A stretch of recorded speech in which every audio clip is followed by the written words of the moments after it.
ver con familia. También tenemos a Perla Guerrero, que tiene experiencia de 7 años ya en la Procuraduría del Estado de México, como perito oficial y perito particular. Y bueno, yo que estoy en la Procuraduría General de la República como perito oficial y antes estuve trabajando como perito particular hace algunos añitos. Bueno, empezamos. La idea es para poder dar una idea general, porque muchas veces los psicólogos desconocemos la parte legal en la que tenemos que intervenir. Es importante que la doctora Rosalía nos ilustre con toda esta parte el esquema legal para saber en dónde es donde estamos situados como psicólogos para trabajar con la alienación parental. Gracias. Buenos días a todos y cada uno de ustedes. Mi nombre es Rosalía Ramos García, soy servidor público y aprecio enormemente y agradezco que eres Karina la invitación en este momento de un tema bastante delicado en el ámbito jurídico y sin duda alguna también en el ámbito psicológico. Cuando se me invitó, yo les dije, pues ¿de qué vamos a hablar? Porque el 4 de agosto esta figura se devuelve. El 4 de agosto, precisamente por casos bien especiales y mediáticos, se llegó a la conclusión por parte de la Asamblea de la Ciudad de México su reciente derogación. En la universidad de donde doy clases, precisamente cuando hablábamos de las formas de la pérdida de la patria potestad, se veía ese mencionado artículo 323 séptimos que se adicionó precisamente hace 3 años, en el 2014. Y me voy a adelantar, no sé si podamos, sé que es una mesa redonda, yo soy un poco protocolaria, pero me interesa que vean. Hice una pequeña tablitas, que es un tema alienación parental. Estoy con especialistas en el área de psicología. No voy a hablar de lo que es la alienación, porque creo que es un tema que no pueden ustedes como psicólogas hablar, pero sí social y jurídicamente. Es un tema bastante complejo, generado precisamente por recientes derogaciones a nuestro Código Civil de la Ciudad de México. En el año 2000 se da precisamente la separación del Código Civil Federal al Código Civil de la Ciudad de México. Hoy Ciudad de México, antes Distrito Federal. ¿Eso que conlleva? Reformas en materia civil, en materia familiar, muy recientes que ha ido, y perdón que lo diga, sé que tengo libertad de cátedra, en muchas cuestiones derivados a políticas o a situaciones mediáticas. Y comentando tras bambalinas, precisamente reformas que pisaron y lastimaron a mucha gente en cuestión precisamente de reformas del 2009 que entraron en vigor en 2010, que es en relación en matrimonios de personas del mismo sexo, que también fue un poco derivado. Y en aquel entonces me acuerdo cuando yo tenía otro trabajo como juez de registro civil, que dio como problemas de tipo social. Si bien es cierto, esta pequeña mesa redonda va dirigida al ámbito psicológico, sí quise hacerles una pequeña codificación de los 17 estados, bueno, ahorita serían 16 estados, que regulan el mal llamado para mucha gente síndrome de alienación parental. Estos estados que van desde Aguascalientes, Baja California, Coahuila, Durango, Guanajuato, etcétera, etcétera, y llegamos, ahí le puse Distrito Federal, obviamente, hoy Ciudad de México, ¿dónde puedo regresar? Hoy Ciudad de México, a partir de febrero del año pasado, vemos, por ejemplo, en Aguascalientes que desde el 2015 se mencionaba precisamente y se incluye en la codificación civil esta figura novedosa. En la Ciudad de México, cuando digo, yo lo que quería era, es aquí, ¿verdad? Sí.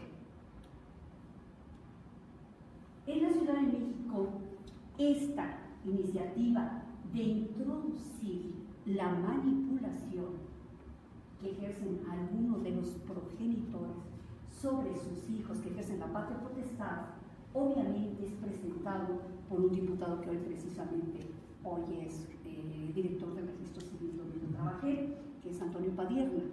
Y entre, que ahorita vamos a ver, entre sus múltiples exposiciones de motivos, fue la figura que nosotros los abogados, y más en materia familiar, cuando les digo a los especialistas en derecho familiar, es el interés superior del niño. El niño tiene derecho a convivir con sus progenitores. Y precisamente aquí les hice un pequeño análisis de cada estado, mejor dicho, los artículos que regulan esta figura que ha causado mucha polémica. Y leyendo precisamente la codificación del Código Familiar de Yucatán, lo subrayé ahí, porque es una codificación bien bonita, donde si bien es cierto lo trata de una manera más sintetizada, lo especifica aquí este código en su artículo 324. Yo les comento a mis alumnos, increíblemente, señores, uno de los estados más enriquecedores legalmente hablando son Yucatán, para mi opinión. Estados, por ejemplo, como, déjenme ver cuál es aquí, como Michoacán, quiere tipificarlo como delito también. Independientemente de la expresión, lo que ustedes abogados que utilizan el acrónimo del SAP, ¿sí? Indudablemente, llámese manipulación, llámese síndrome, al llamado síndrome de alienación parental, o como hoy por hoy, platicando con los juzgadores de la Ciudad de México, con los jueces, que le llaman ahorita interferencia parental, el nombre que ustedes busquen, esa figura, independientemente que se haya eliminado de nuestro Código Civil de la Ciudad de México, sigue existiendo. Con una pluma no podemos quitar y desaparecer esa manipulación que muchos padres precisamente ejercen sobre sus hijos. ¿Vamos bien? Aquí les puse, eso sí me lo guardé precisamente ahí en internet, lo que hace el pobre niño cuando los padres, el progenitor, custodio, que así le llaman, ejerce, te abandonó, nos abandonó. Papá no te quiero, mamá no te quiere, solo piensa en él, o en su defecto no te compra nada, en cambio a los hijos de la otra señora, por decir una expresión más acorde, eso va a ser el SAP, el acrónimo de SAP, perdón, eso va a destrozar en la psique, va a repercutir en la psique del menor. Ahí. Entonces, aquí vamos haciendo mención del llamado síndrome. Quiero decirles, y aquí, el primero de ustedes, psicólogas, quiero nada más mencionarlo brevemente, lo que es el concepto. Revisando precisamente en algunos textos de psicología, sabemos que ese término, para efectos, pues es acuñado a este psiquiatra, me comentaban, y de los, por lo que leí, 300 casos que como perito, y él lo denominó, llámese ahí, síndrome de alienación parental, acuñado en 1985. Y aquí va a ser una perturbación, ustedes psicólogas me van a dar una definición más acorde. ¿Por qué hago mención de esto? Porque el anterior Código Civil, en su artículo 323 séptimos, nos hablaba exactamente de la clasificación de este síndrome o de esta figura que lo veía desde leve, moderado y severo. A continuación, más adelante, voy a transcribir. No me gusta leer, pero sí me gustaría que vieran ustedes para entender perfectamente lo que es este síndrome, que hablaba de leve o ligero, como dirían algunos, moderado o severo o agudo. Se utilizaba en el ámbito judicial, y ahí es donde desempeñaban, decía, si se presenta un caso leve, pues obviamente aquí va a afectar indudablemente al menor, pero no va a repercutir tanto en las llamadas o en las dichas régimen de visitas de convivencia. Recordemos que es un derecho que tiene el menor a convivir con sus progenitores. Es la manipulación moderada que también se da al niño o niña, presenta obviamente aspectos negativos. Me imagino ustedes psicólogos que van a definir cuál es el leve, cuál es el moderado y cuál es el severo. ¿Correcto? Eso se los dejo a ustedes. Ay, mira, no pasa. ¿Me lo pueden pasar?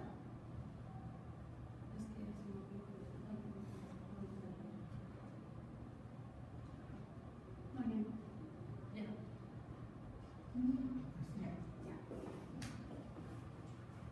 Quise hacerles este cuadro, también lo voy a ir a vean esta pobre señora, ¿no?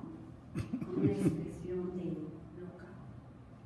¿Por qué quise ser muy exhaustiva en ese aspecto? Porque, y es precisamente, estoy dando los parámetros, porque este señor, que denomina a quien le damos la paternidad de esta figura, pues en un principio, al hacer perito forense en psicología, hablaba de la madre, en su mayoría. Argumento que posteriormente veremos que la Comisión Nacional de Derechos, la Comisión de Derechos Humanos del Distrito Federal, hoy Ciudad de México, interpuso una acción de inconstitucionalidad. Precisamente que fue antesala para su derogación y el caso que ahorita les platicaré. Entonces, ¿por qué este señor habla? Porque precisamente se le presenta un caso y dice, las madres generalmente se trata por madres paranoicas, por madres locas que de alguna forma ejercen, y yo debo decirles por mi escaso conocimiento en la práctica judicial, yo litigué 25 años, indudablemente en algún momento defendí a mujeres. En mi época de litigante me percataba que a veces los niños en controversias de índole familiar donde se demandan la guardia y custodia, llámese divorcio, llámese simplemente controversias del orden familiar, nos percatamos precisamente en aquel entonces, en aquellos ayeres, que los hijos eran como trofeos de las madres. Me llevo al hijo, pero ¿sabes qué? Me da la atención. Si papá tenía una compañera, ¿qué va a pasar? ¿Sabes qué? Por dar, no nos da dinero, lo que les había dicho, se lo da a la señora. Obviamente no le decían señora. Y empieza, yo tuve casos muy difíciles donde un niño me dijo, es que yo no quiero a ese señor. Porque ese señor se fue nos engañó. Un niño de 8 años. Eso es, obviamente, la señora ejercía esa manipulación de ira, odio hacia su padre.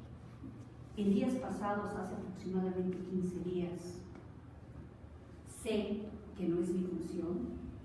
Tuve una entrevista con una menor en un caso que se quejó a una abogada por parte de un juez y me dice, oiga, visitadora, quiero que escuche usted al niño, porque el niño quiere presentar una queja en contra del juez. Se estaba peleando precisamente la custodia del menor. La niña era una niña. Y la niña me dice, si es que mi papá era bueno, pero hoy por hoy que está con esta señora, ya es malo. Y sabes que nos abandona, hablando de nosotros. Obviamente, en términos procesales y en términos de la Comisión sobre Personas, de los niños, nos establecen ciertos protocolos para actuar con los menores. Yo, como en ese momento, hace 15 días, el caso concreto, yo le dije a la abogada, usted debe comprender que no puedo entrevistarme con un niño porque tiene que haber un asistente que establece nuestro código procesal correspondiente. Sin embargo, no es que nada más quiero que la escuche. Sin ser perito en la materia, sin ser perito, quiero decir, soy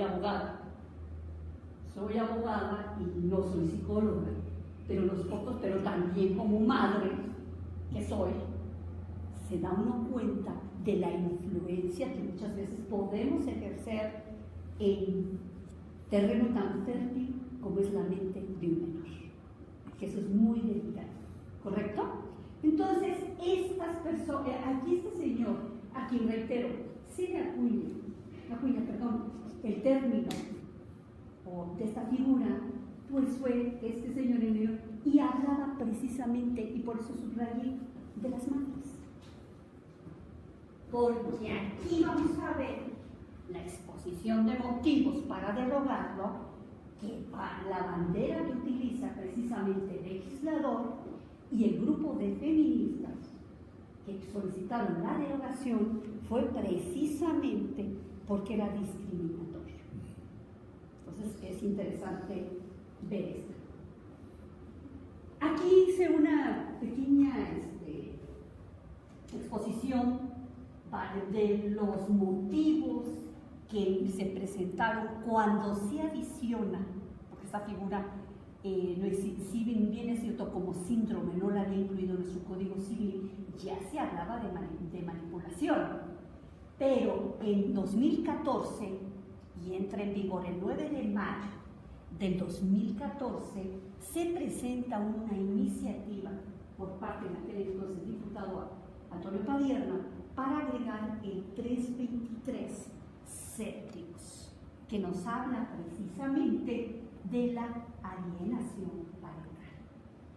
Y precisamente entre las partes medulares o torales para incluir esta figura fue que indudablemente que es el síndrome, que produce precisamente por diversos factores y repercute en la conciencia de los menores para establecer o obstaculizar los vínculos de convivencia que tiene un progenitor y un custodio. Y también decía, entre los puntos medulares, que hablaba que el Tribunal Europeo les mencionaba que el SAT vulnera el derecho humano del progenitor, alienado, que es el derecho a convivir. También, precisamente, que esa es la parte toral, el señor, en este caso uno de los legisladores que presenta esta iniciativa, dice, debemos incluir esta figura por un principio fundamental que nosotros, los que nos dedicamos a materia familiar, debe prevalecer, que es el interés superior del niño o del menor, que es el que va a prevalecer en todos los ámbitos.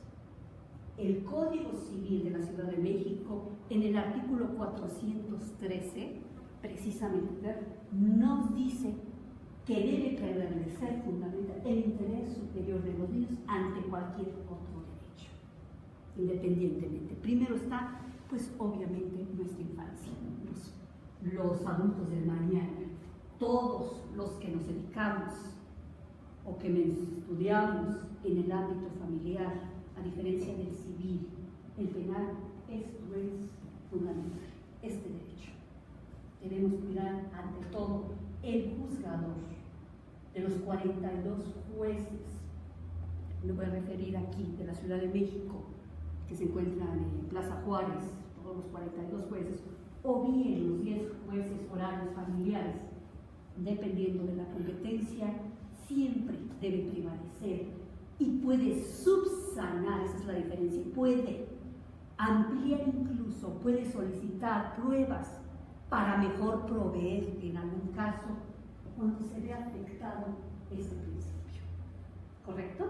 O sea, es primordial. Eso, a diferencia de materia civil, que eso sí no está. Pero aquí, nosotros, los de derecho familiar, siempre tenemos que velar por este principio fundamental. Transcribo, lo pueden ver hasta antes de las reformas del 4 de agosto, tal y como es el artículo 323 séptimos del Código Civil, que fue del 9 de mayo del 2014. Estamos hablando de una vigencia de donde precisamente en el mes de junio del 2014 se presenta la acción de inconstitucionalidad por parte de la directora de la Comisión de Derechos Humanos. Señores, ¿aquí qué se habla? Pues transcribe y dice: comete violencia familiar el integrante que en la familia transforme la conciencia de un menor con el objeto de impedir, obstaculizar, destruir los vínculos de sus progenitores. Ahí lo define. Y dice, lo anterior, primero mencionaba como violencia familiar. Después dice, esta violencia se denomina alienación parental. Ya le estamos dando el nombre. Si se dieron cuenta en las diversas legislaciones de los 16 estados que regulan actualmente todavía, pero que se exhorta incluso para que también lo deroguen, fue precisamente, hablan de manipulación. Llámenle como le llamen. Y como platicando, reitero, algunos jueces, el hecho de que se haya derogado no significa que no se va a llevar a cabo. Llámese como quiera. Manipulación existe y seguirá.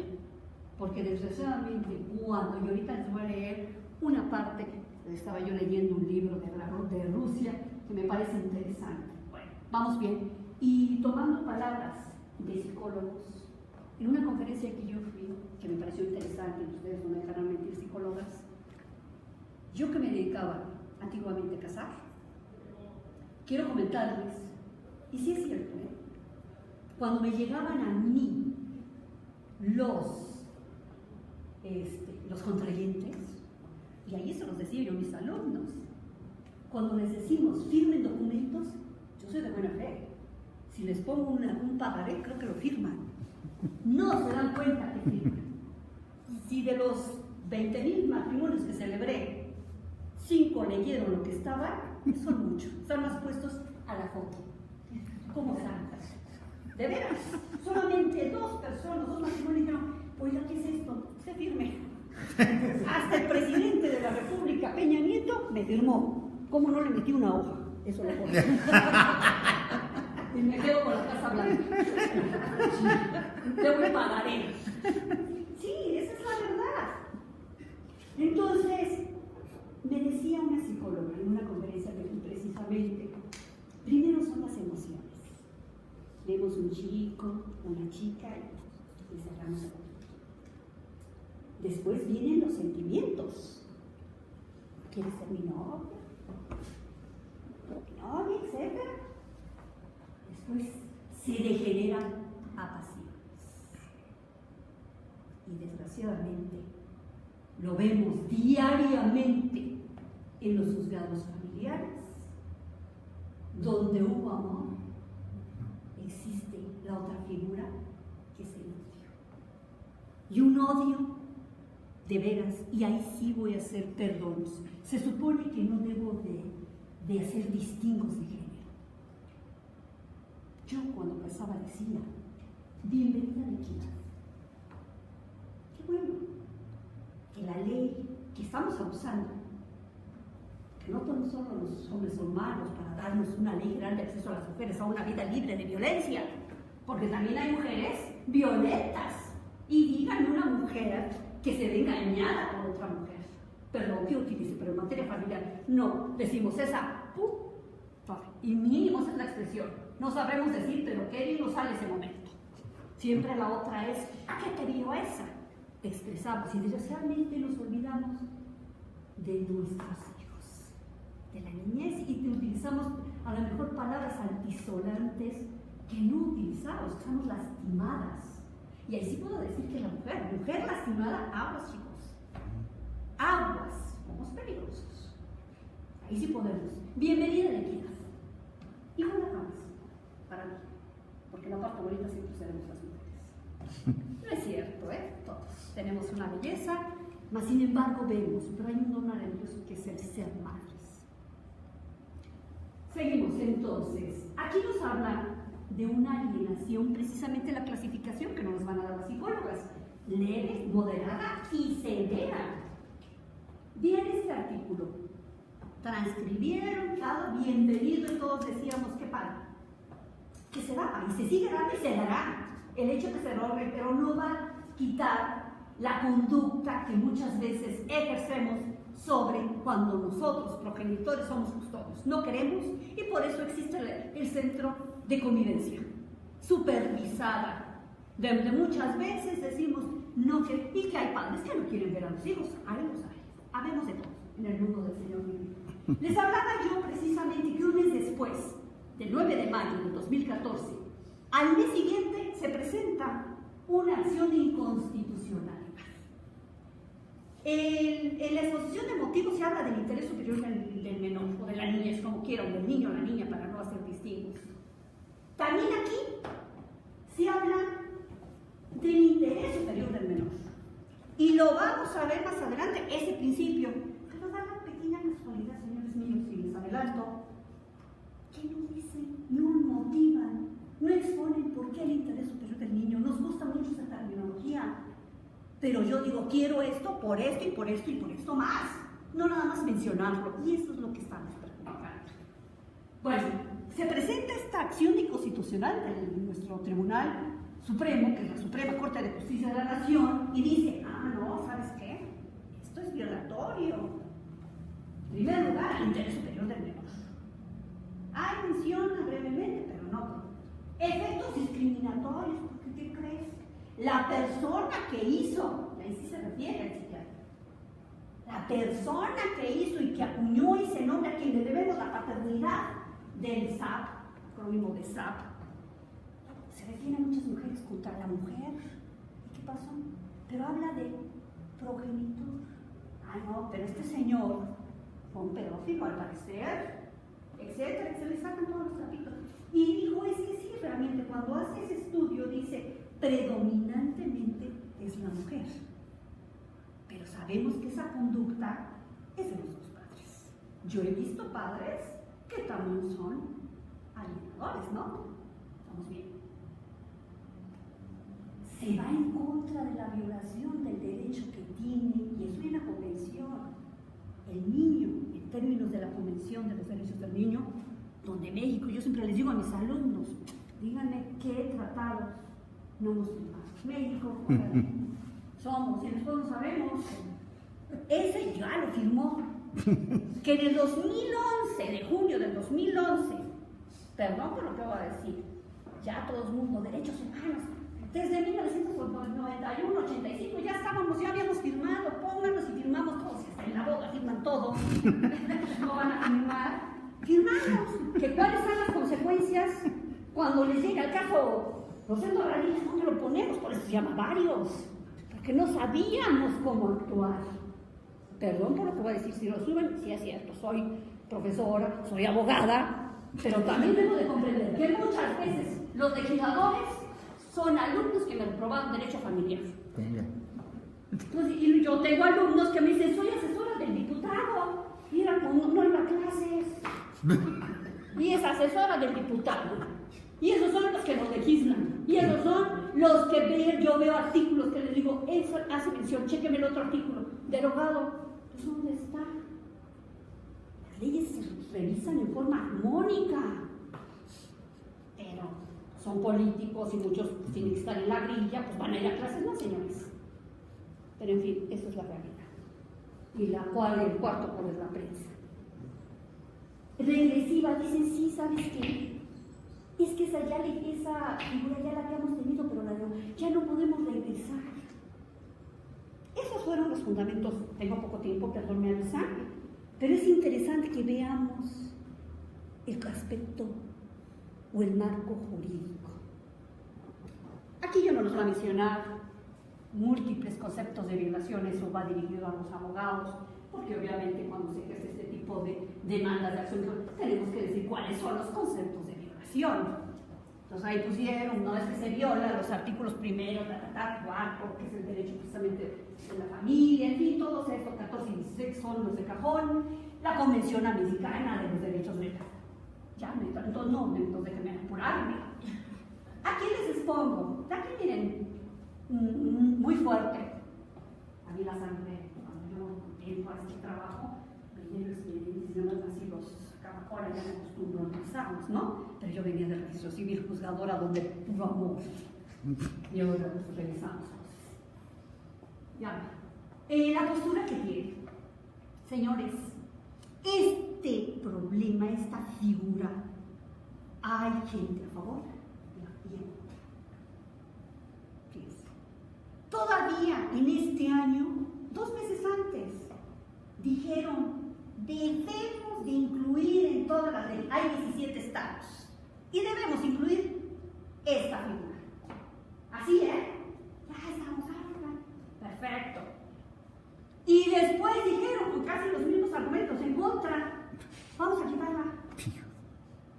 En serio, de veras. ¿Y qué pasó? Esto es un tema, creo que ya nada más tengo poco tiempo. Un caso muy difícil. Un caso muy difícil que se presentó en los juzgados, en X juzgado familiar, donde la señora demostraba y se tenían los dictámenes psicológicos de que había ejercido este síndrome sobre sus niños, en serio, y es una línea muy delgada que se puede confundir la lesión con el abuso sexual, que ustedes más como psicólogos saben, con los documentos, con las pruebas periciales, se recusa al juez que conoce de origen, se va al juzgado del 10 al 11, voy a decir nomás nombres de juzgados, y sucede una desgracia, donde una señora, y voy a decir nombre porque eso sí está ventilado, la señora en el caso Mireya, donde ella comete el peor de los crímenes, por evitar que le quiten a su hijos. Aquí puede ver, no soy feminista, pero tampoco soy simplemente objetiva. Tenemos que conocer, a veces los medios de comunicación nos malinforman, y nada más son partes todo. Yo creo que tenemos que analizar. Y obviamente, actuando conforme a derecho, vienen los casos de ese, ¿sabes qué hay que quitar? Reitero, el hecho de quitar o de borrar una figura no significa que no va a ser usado. ¿Qué postura tienen que ver los juzgadores? Pues obvio, tienen que allegarse de peritos como ustedes, de pruebas para mejor proveer. Les puedo decir que hay jueces muy competentes en materia familiar, muy estudiosos, al menos yo puedo decir de la Ciudad de México, que de veras compañeros de trabajo, que día con día se ponen a estudiar y ven, y tenemos que velar por el tesoro más preciado que es nuestra niñez. Que debemos de allegarnos de peritos como ustedes para poder detectar la situación. Hay un principio que la Convención sobre los Derechos de los Niños, que es el artículo 12, el ser escuchado también el menor. Y yo creo que con especialistas y con gente preparada en psicología, yo creo que puede, si a uno, sin ser preparado, a veces someramente nos podemos decir, este niño tiene algo. Manipulado, alterado, llámese, ya no vamos a poder utilizar alienación, manipulación, interferencia parental, como ahorita algunos legisladores, juzgadores, pero va a seguirse dando. Y es donde yo los invito, los exhorto, que leamos, independientemente que decían algunos, es que el SAT resulta misógino, prejuicioso. No podemos decir ni una ni otra. Yo los invito y los exhorto, porque a veces la ignorancia nos hace, pues, no acordarnos de ti o guiarnos por medios mal informados del internet o de la prensa. Nuestros políticos, mis respetos, pero también debemos de allegarnos de todos los conocimientos. Es una decisión multidisciplinaria. Por último, no acostumbro a hacerlo en mis clases, pero hoy que estoy leyendo, ayer que fue el centenario de la Revolución Rusa, el 7 de noviembre, sobre toda una familia precisamente fue vital. Quiero decirles y leerles una parte que viene al caso increíblemente, señores, que se puede aplicar. Habla de la revolución. Se los voy a leer. Dice, los revolucionarios quieren que cambien los otros. Decían, que cambie el mundo, que cambien los gobiernos, porque para mí, señores, la relación del autor amantes termina en conflictos viscerales. Y los cónyuges se vuelven revolucionarios y sacan todas sus armas, ¿eh? Dice, y evidentemente, cada revolucionario piensa que él no tiene nada que cambiar. Ahí termina la revolución antes de empezar.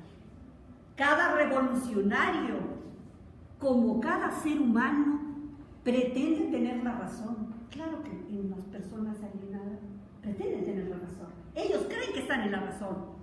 Y las razones, y por lo tanto tienen claro que los demás deben ajustarse a sus ideales, los adecuados y correctos.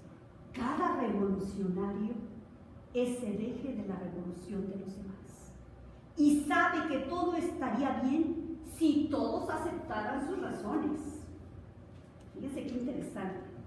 Las revoluciones no son tiempos de amor. Señores, cuando yo casaba, era amor. Aunque el amor sea la única revolución que puede triunfar, cosa que desde luego no saben los revolucionarios. Ellos aman causas y no personas. Esto vea se aplica. El amor, donde hubo amor, hay odio y resentimiento. Yo les digo a mis alumnos que el matrimonio es de dos, pero la figura diversa también es de dos. Muchas veces y nosotros somos, es que me divorcié, la culpa la tuvo el desgraciado. Señores, el triunfo y el fracaso en una relación, pongan el nombre que quieran, concubinato, matrimonio, es de dos. Millones de gracias, de veras. Lo sé, tenemos aquí un compañero, gracias. Esta figura debemos de buscarla, debemos, llámese como quiera, que esa es la conclusión del nombre. Pónganle como quieran, se va a seguir. Millones de gracias, licenciadas, y les dejo a ustedes. Gracias. Entonces, continuamos. Bueno, pues voy a iniciar yo un poquito hablando desde la parte psicológica de la alienación parental y voy a hablar un poquito de algunas cuestiones que ya Rosalía nos hizo favor de introducirnos dentro de esta plática. Mi nombre es Perla Guerrero, les agradezco mucho también la asistencia a esta mesa y bueno, pues como ya lo comentaba Karina, mi experiencia ha sido más en el ámbito familiar porque yo estuve trabajando en el Poder Judicial durante aproximadamente 8 años y actualmente, bueno, pues me desenvuelvo como perito particular, pero realmente aquí el tipo de casos que vemos en su mayoría es de orden familiar, entonces básicamente una gran cantidad de los asuntos que hemos llevado pues han tenido que ver con esta controversia de conflictos, sobre todo de guardia y custodia y de cuestiones de convivencia, que en su mayoría y en muchos casos, pues bueno, ya vimos como acuñado este concepto de alienación parental.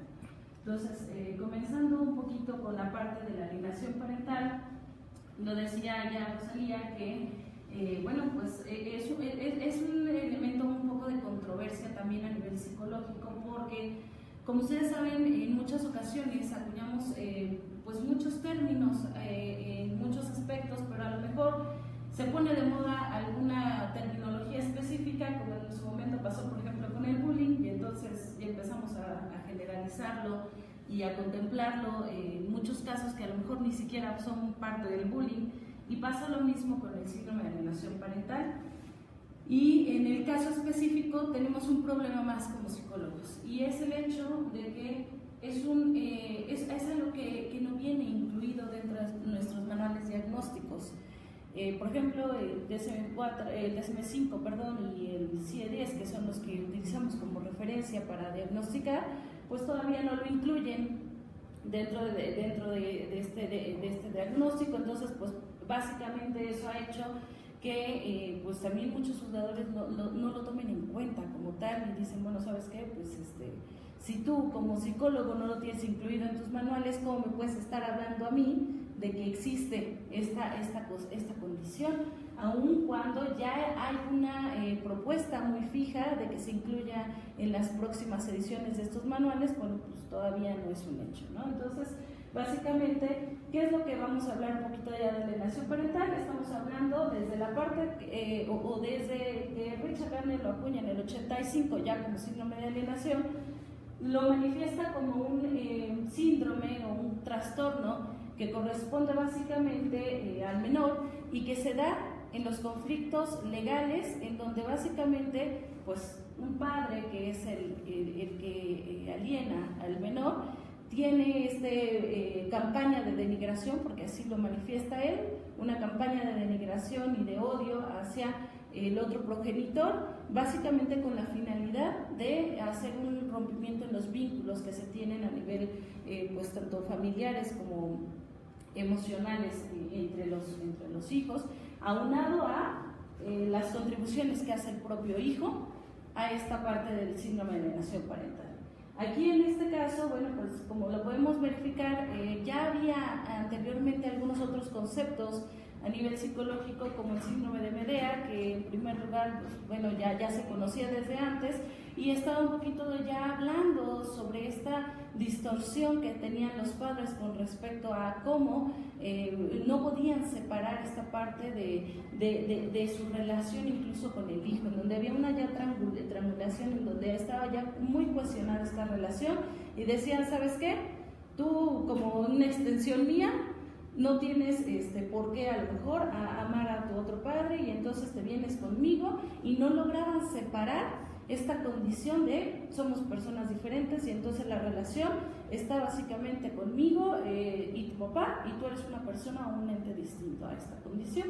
Entonces, bueno, en el 85, retomando Richard Gardner todas estas condiciones previas de manual de psicología, o al menos ya estos conceptos primarios, hace y acuña el término de síndrome de alienación parental.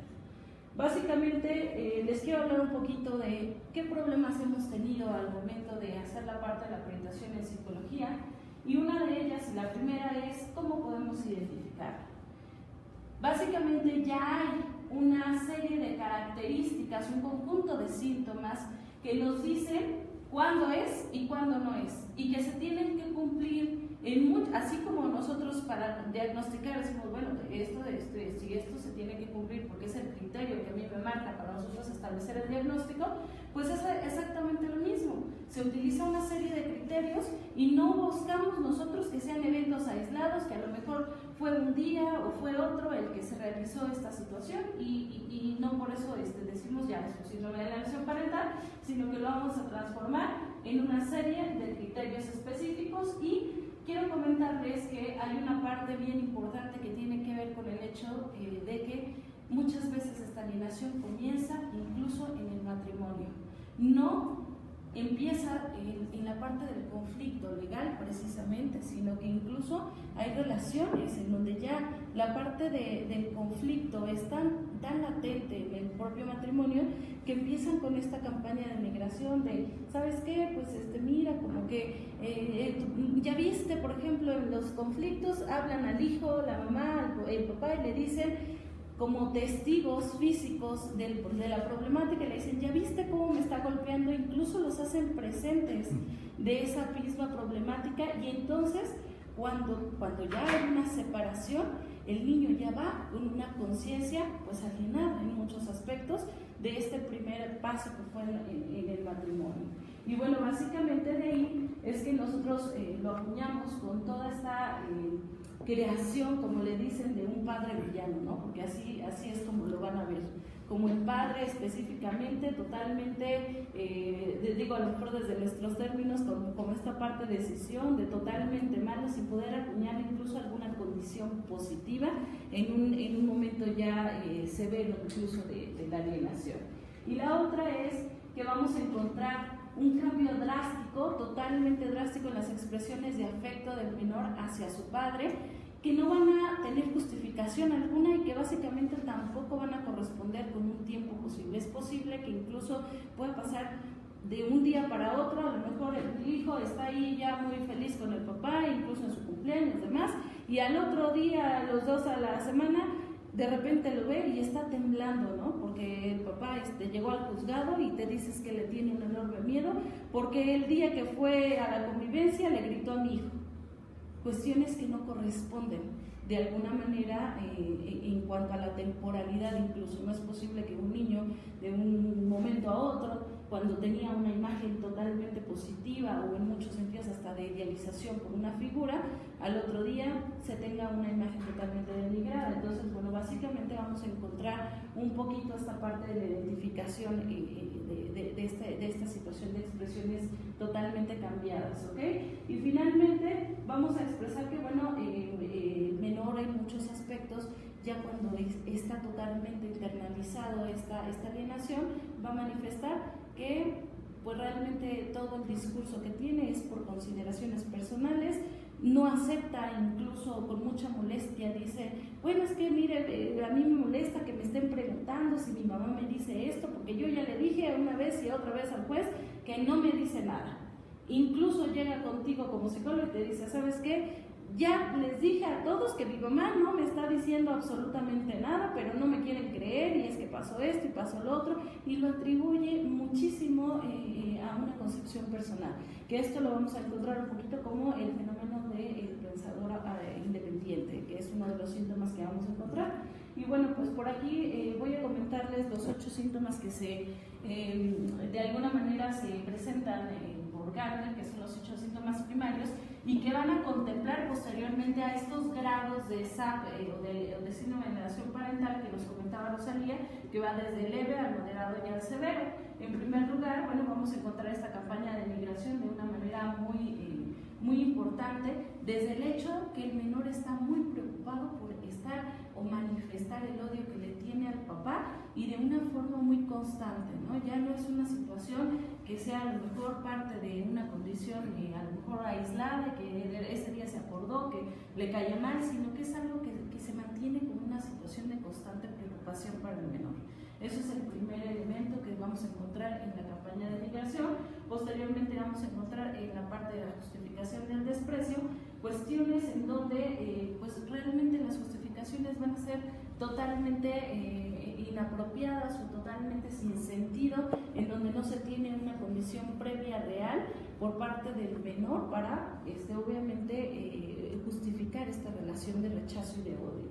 Posteriormente, lo que les comentaba, este elemento de ambivalencia, en donde hay una percepción de decisión, en donde tengo todo el progenitor, que es, el alienado, tiene toda esta figura de ser el villano, donde es la persona despreciada, donde hay una condición totalmente de odio, de rechazo, y por el otro lado tenemos toda la parte positiva en el progenitor, que es el que está siendo alienador, ¿no? Entonces, obviamente, el progenitor alienante, bueno, en muchas ocasiones, como ya lo decía Rosalía, se atribuye un poquito, nosotros, pues bueno, consideramos que eso ha sido el hecho del por qué hablan mucho de la figura materna, al hecho de que la verdad es que las leyes en muchos casos sí nos favorecen como mujeres y consideran en la mayor parte de los casos que son quienes se deben de quedar con la guardia y custodia de los menores. Entonces es muy complicado que el progenitor que no tiene la guardia y custodia de un menor pues tenga esta condición de hacer una campaña de síndrome de alienación parental, porque son pocos los espacios donde puede hacerlo, a diferencia de aquel que tiene la custodia y que continuamente está realizando una serie de actos que van a llevar a que este menor sea alienado. Entonces, bueno, pues eso es yo creo que algo que se atribuye por el hecho de esta condición de que la mayor parte de las veces vamos a encontrar que la mujer es quien ejerce la guardia y custodia de los niños, ¿no? Entonces, por eso es que se tiene más como la persona alienada. Y bueno, por otro lado vamos a encontrar este fenómeno del pensador independiente, del cual ya les estaba comentando, en el que él niega totalmente la influencia de otra persona, que va a ser su mamá, o de la persona en tal caso que esté preocupada por ahí de la guardia y custodia, que será el padre, pues para esta condición. Ajá. Y los otros síntomas, el apoyo reflexivo totalmente incondicional a la persona que está siendo su progenitor alienante. ¿Qué quiere decir esto? Que no acepta en ningún sentido otro tipo de cuestiones, como que, por ejemplo, oye, mira, Juanito, ¿qué crees? Ya te hemos dicho que pues a lo mejor no tiene nada que ver la tus papás? ¿Por qué no te fijas cómo era tu papá antes contigo? Y entonces el niño empieza a expresar que era malo, que era una persona que lo golpeaba incluso cuando estaban juntos. Empieza a hacer esta serie de justificaciones que, como dicen, ¿no? Hay que medir mucho, con mucho cuidado hasta dónde puede ser un discurso real y un discurso que está siendo totalmente producto de una situación de ensayo y error, ¿no? Entonces, bueno, pues aquí encontramos esta otra parte. Por otro lado, encontramos la ausencia de culpa, en donde para nosotros básicamente va a ser un elemento pues muy importante, porque vamos a verificar que el niño como tal puede hacer los actos más crueles incluso hacia ese progenitor, viendo que llora por él, viendo que sufre por él. Incluso en los centros de convivencia en algún momento nos ha llegado a tocar que están los papás que están siendo alienados y están adentro de los centros de convivencia, ahí asomándose entre las rejas para ver al niño y diciéndole hola y demás, y el niño se voltea o le hace incluso señas pues groseras, ¿verdad? En el momento en el que la persona está volteando, y uno puede notar un cambio drástico incluso cuando el progenitor que está siendo el alienante no está presente. Por ejemplo, en el caso específico llegamos a ver muchísimos casos en donde hasta estaban ahí generalmente sentados afuera porque tenían que cumplir con el esquema de convivencia durante las 2 o 3 horas, y entonces de repente el niño volteaba a ver a su mamá, a su papá que tenía dentro del centro de convivencia, y fijándose que no estuviera observándolo su papá, ¿no? O su mamá que estaba ahí presente, y en cuanto volteaba a verlo inmediatamente hacía una actitud de rechazo. Eso es algo muy ejemplificativo para nosotros identificar estas cuestiones de alienación parental. Por otro lado, esta parte de los argumentos prestados, en donde ya tenemos un discurso que no va a ser correspondiente a la edad del menor, en donde nos habla mucho más esta condición de, pues bueno, pues mi mamá o mi papá es una persona, pues incluso nos puede decir inestable, que habla de condiciones así cuando el niño tiene 3 o 4 años. En donde tú dices, esta parte del discurso a mí no me corresponde en ningún sentido con el discurso de un niño de esa edad, ¿no? Entonces, evidentemente, ya son condiciones muy ensayadas. Incluso a corto plazo les comentaré que sí tuve un caso en donde los chiquitos estaban siendo alienados, en donde el niño manifestaba incluso un temblor incontrolable cuando vio a su papá, ¿verdad? Algo que fue chistoso, porque al momento en el que yo ingreso con su mamá a realizar la entrevista, de manera, hace cuenta, mágica, el niño empieza a correr y empieza a jugar cuando su papá estaba casi al lado presente, ¿no? En una mesa alterna. Entonces, ¿qué pasa ahí en este tipo de cuestiones? Que cuando yo le pregunto en la entrevista, oye, cuéntame un poquito, ¿qué pasa hoy? ¿Por qué no quieres saber de tu papá? Me cuenta un evento aislado, y yo le decía, bueno, pero cuéntame, ¿qué más pasó? Él no podía salir de ese tipo de discurso en donde decía, no, es que ese día mi papá golpeó a mi mamá y entonces por eso le es malo. Oye, pero en algún momento te hizo algo a ti, bueno, no, pero es que ese día que estuvo ahí, yo vi cómo le estaba golpeando a mi mamá, e incluso tú le dices, bueno, ¿y en dónde la golpeó? Bueno, no me acuerdo, pero estaba golpeando a mi mamá. Este tipo de cosas que desgraciadamente como niños, pues bueno, ustedes sabrán que al final de cuentas también es difícil hacer un ensayo de manera muy constante con ellos, porque tarde o temprano salen cuestiones reales, entonces al final de cuentas terminan diciendo la realidad. Y luego finalmente esta parte en donde ya se hace el síndrome de alienación parental, una extensión hacia la familia extensa de el progenitor que es alienado, incluyendo cuando no tiene ningún tipo de justificación, porque el niño puede haber tenido una relación previa muy positiva con los abuelos, con la familia y demás, y empieza a atribuir condiciones negativas sin que haya justificaciones reales. Entonces, ahí es donde nosotros podemos encontrar estos 8 síntomas que nos van a hacer la concepción de lo que vamos a encontrar nosotros como los grados de SAP, que vamos a comentarlo desde el leve, del moderado y severo, de manera muy rápida, comentando un poquito que aquí en el caso, por ejemplo, todavía en el leve no se van a encontrar presentes estos 8 síntomas.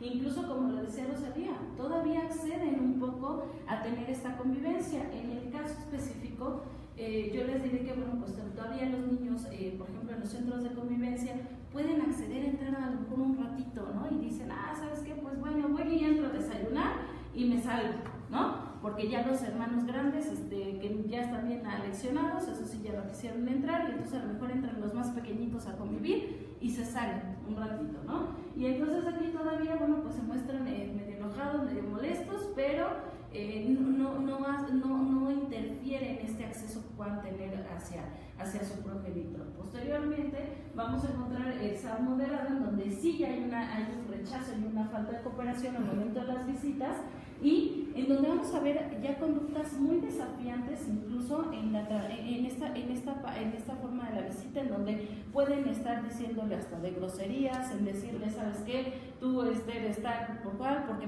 incluso ponerles a ellos delante del papá que está ahí y decirle, ¿sabes qué? Es que tú me golpeabas, acuérdate cuando me pegaste y esto y lo otro, y el otro puede estar diciendo, bueno, ¿qué? Y él puede estar confrontándolo de una manera muy, muy clara, incluso pese al hecho de que pueda estar mintiendo. Entonces ese es el punto en donde nosotros tenemos que identificar esta línea de dónde sí existió una violencia o un maltrato anterior y dónde existe esta separación en donde realmente ya es un discurso alienado.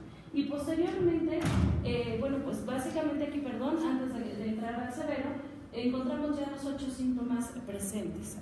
Encontramos ya todos aquellos, a lo mejor en un grado todavía moderador, pero bueno, sí se encuentran presentes.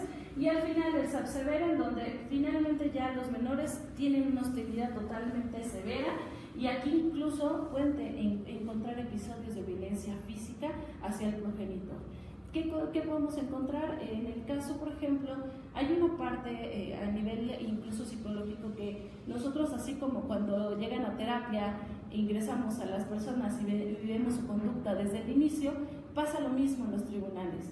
Cuando estos progenitores están muy resistentes a presentar a los menores a la valoración psicológica, y entonces vamos a una cita y llega la segunda y llega la tercera, y entonces dicen, es que está enfermo y no pudo venir, y es que está no sé qué. Yo recuerdo un caso en el que tuvimos que trasladarnos al domicilio del señor para verificar si realmente el menor estaba enfermo, y allá realizamos la entrevista, y resulta que el niño, cuando fue la mamá, ni siquiera podía voltear a verla. Niños totalmente alienados, y ahí sí había una condición real, total de alienación, en donde el papá, incluso cuando salían de los tribunales y la señora trataba de acercarse a su domicilio, con un rifle de balines, el niño le disparaba a la mamá, ¿no? Y digo, llegaba la señora con fotografías en donde tenía incrustaciones de los propios, de este tipo de cosas, en donde dices, bueno, ¿en qué momento se convierte en un elemento tan severo como para hacer ese desprecio total de esa figura, que en un momento, pues bueno, ellos pueden decir, no hay una justificación como tal de que la señora haya sido tan mala con ellos como para que, pues a lo mejor, digo, y conocemos muchos casos en los que las papás y las mamás son bastante malos y aún así los quieren los hijos. Pues digo, en el caso específico, ¿qué pasa cuando encontramos una condición en donde la señora no tiene esta parte y aún así el niño está, bueno, totalmente en contra de él? Y les decía, ¿no? Hasta con este rechazo y con esta violencia muy, muy clara hacia su progenitor, ¿no? Que bueno, ahí ya es una condición también patológica de los papás, en donde sí hay una presencia muy clara de este odio, de este rechazo, incluso que se da a raíz, por ejemplo, de una infidelidad, ¿no? En donde empieza el rollo, como decía Rosalía, ¿sabes qué? Es que nos engañó, y entonces el niño, no, es que, ¿sabes qué? Me engañó a mí también, y realmente, digo, en el caso, por ejemplo, que tuve hace poquito, el niño decía, no, es que, ¿sabes qué? Mi papá no quiere reconstruir la familia, nos abandonó. Y esa parte en donde dices, bueno, pues es que, mira, hijo, esta parte es muy distinta. Tú tienes una relación con tus papás, a lo mejor ya tu papá y tu mamá ya no están juntos, pero pues tú puedes seguir teniendo una relación con tu papá. Esa parte de ese discurso no da cabida en la mente de un niño que está alienado. Ellos lo ven como una cuestión de, ¿sabes qué?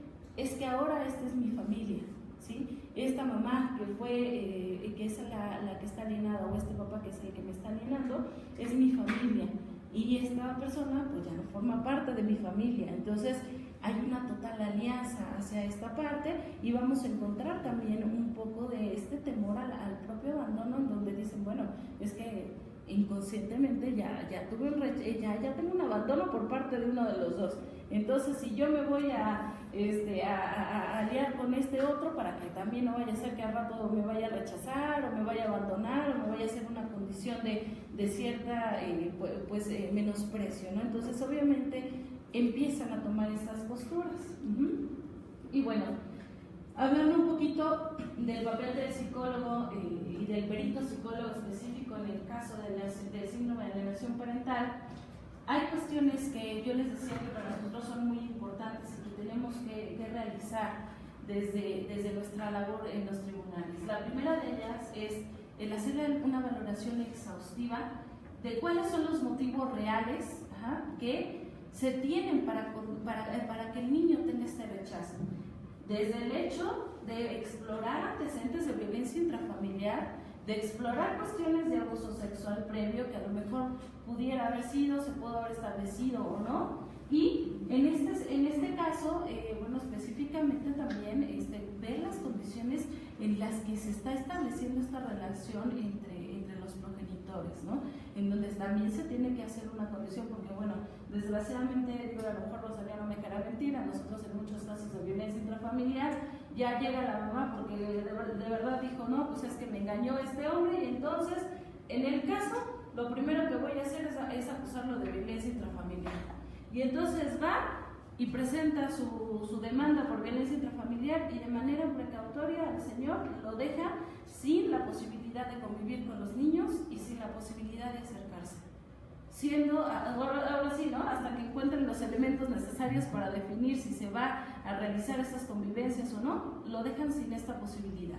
Y entonces se corta totalmente con la convivencia que hay del niño y encontramos toda esta serie de patologías, no solamente en los niños, sino en la mamá, en donde dices, bueno, ¿en qué momento una condición en donde ella llega, no, es que sabes que fue violento, pero incluso en el propio discurso ella dice, no, bueno, él era un buen papá, ¿no? Realmente comenzó a ser muy malo cuando se metió con esta mujer, ¿no? Esa parte en donde ya encontramos una condición totalmente, incluso para ella misma, de una justificación al hecho del por qué el niño no puede convivir con él, porque aparte no solo es por un temor fundado, a lo mejor a que lo agredan a su hijo o la otra pareja, sino que también hay un temor fundado a perder muchas cuestiones de cariño, que tiene que ver mucho también con el cómo se alecciona al menor en el caso de cómo convive con el papá, y entonces ponen sus condiciones, ¿no? Y dice, no,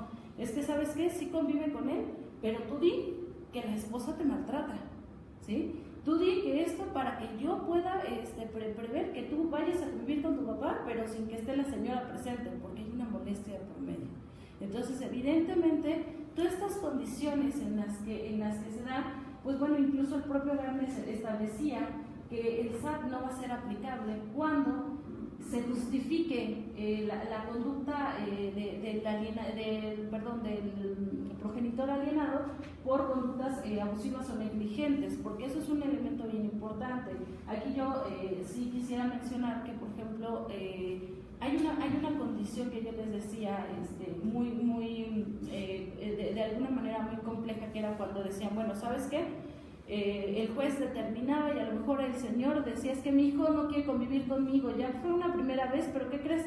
No quiere ya convivir conmigo. Entonces le decían al juez, yo quiero que me haga un peritaje para verificar si es síndrome de alienación parental o no. Y entonces a mí me pedían que fuera yo a la escucha de la menor para verificar cuáles eran los motivos para que la niña no quisiera convivir con él, y me decía la niña, bueno, ya cuando tú revisabas los antecedentes, la niña no había tenido contacto previo con el señor nunca, o sea, ella nunca lo conoció. De repente le dijeron que tenía un papá, el señor inicia esta condición de reconocimiento y entonces le dice, pero vas a convivir con mi familia, y cuando integran a la niña a la familia, pues parece ser que la familia tenía un rechazo hacia la niña, incluso solamente convivió una vez, pero no había un vínculo previo con esta persona. ¿Cómo vamos a poder nosotros diagnosticar un síndrome de alienación parental cuando nunca hubo un vínculo emocional, ¿no? Entonces aquí en el caso es donde nosotros también tenemos que verificar en dónde está verificada esta situación. Le decimos al señor, bueno, es que pues aquí no podemos alegar una condición de alienación parental, señor, pues realmente no hay ninguna condición que establezca eso cuando usted no tiene relación con la niña. Entonces, bueno, eso es por un lado, ¿no? Y la otra parte es elaborar un dictamen totalmente objetivo que vaya a justificar plenamente la presencia o no presencia del síndrome de alienación parental. Y aquí es donde decía un poquito Rosalía, por ahí mencionándolo, les quería comentar que en muchas ocasiones el problema está en que incluso los mismos jueces nos piden una serie de requisitos donde tenemos que contestar y hacer contestación, de un cuestionario que nos establecen y nos dicen, ¿sabes qué? Yo quiero que me identifiques esto y esto y esto, y entonces a veces por el trabajo que se tiene el perito oficial, pues se salta el protocolo y entonces no se supo ni de qué era el asunto y a lo mejor ni revisó los cuestionamientos y ese dictamen pues se va retrasando y al final no le sirve de nada para determinar su fallo en ese tipo de casos, ¿no? Entonces, ¿qué es lo que nosotros tenemos que hacer? Dar contestación clara y precisa a los cuestionamientos que nos están pidiendo y obviamente, como les decía, con la plena metodología que nos haya justificado el que haya presencia o no de este síndrome de alienación parental. Y bueno, ya por último y de manera muy rápida, les comento que algunas de las consecuencias psicológicas que tienen los menores alienados van a estar totalmente, vamos a encontrar desde aquellos en los que a lo mejor nada más está presente angustia, a lo mejor nada más está presente el estrés, todavía no se ha creado una fobia, hasta aquellos en donde ya tenemos presencia de neuresis, en donde el niño tiene una regresión a etapas más infantiles, porque hay una angustia muy grande de este rechazo que se tiene hacia el otro progenitor, por obviamente cómo se está manejando la relación. Y obviamente aquí hay una parte que a mí me llama mucho la atención, es que es la pérdida de la autoestima y confianza en sí mismo, porque hay una realidad, el programar a un niño para rechazar a otro progenitor es programarlo para rechazar una parte de sí mismo, ¿no? Y de sí mismo. Entonces, evidentemente, pues bueno, ahí está esta condición en donde incluso se desarrollan alguna cuestión de depresión y de ideas suicidas en pequeños que no pueden establecer este vínculo de manera positiva y de manera saludable con otro progenitor, y evidentemente pues vamos a encontrar pues también ya en etapas más adelantadas una falta en sus relaciones, de establecer, por ejemplo, relaciones de pareja, para establecer cualquier tipo de relación social. Y por ahí yo quiero terminar rápidamente con esta frase que es de un libro que se llama Con el alma rota, y es de Juan Carlos Martín Correa, en la que nos dice que todos los niños que son alienados de un padre van a tener cicatrices profundas, y el abuso emocional y psicológico, las oportunidades perdidas, la falta de desarrollo normal van a dejar una marca indeleble, y a su vez van a tender a que estos niños se conviertan posteriormente en padres alienadores porque lo vieron como una forma de vida.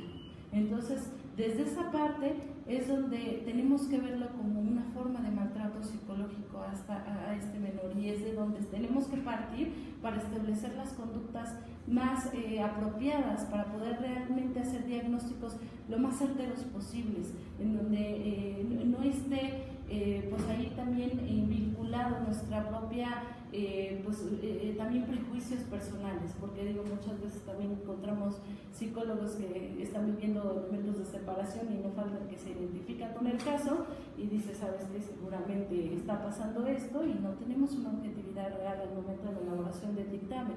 Entonces digo, por ahí hasta nosotros requerimos esta parte terapéutica. ¿Okay? Pues eso es todo. Muchas gracias por su atención. Yo voy a integrar un poco estas dos partes, la legal y la psicológica, desde qué hacer los psicólogos ante una situación en la que no conoce un psicólogo generalmente la parte legal y no le queda claro cuál es la trascendencia de su actuar durante el juicio, o como para que llegas y ves el cuestionario que mencionaba Perla, y ahora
padres y para todos los que tengan que ver con el asunto.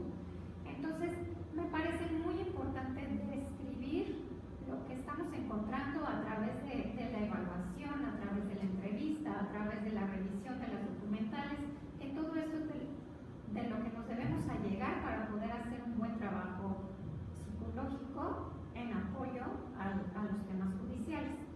En este sentido, de muy poco sirve que si le llamamos síndrome de alienación parental o si le llamamos violencia, lo que queda claro es que es un conflicto en donde hay una utilización de los niños y las niñas por alguno o por ambos padres. Y en este sentido, como decía Perla, los niños y las niñas se convierten en un trofeo que se están jugando, como decía Rosalía, donde hubo amor y todos nos queríamos mucho. En estos momentos ya no hay. Y sí hay siempre enojo y sí hay siempre jaloneo.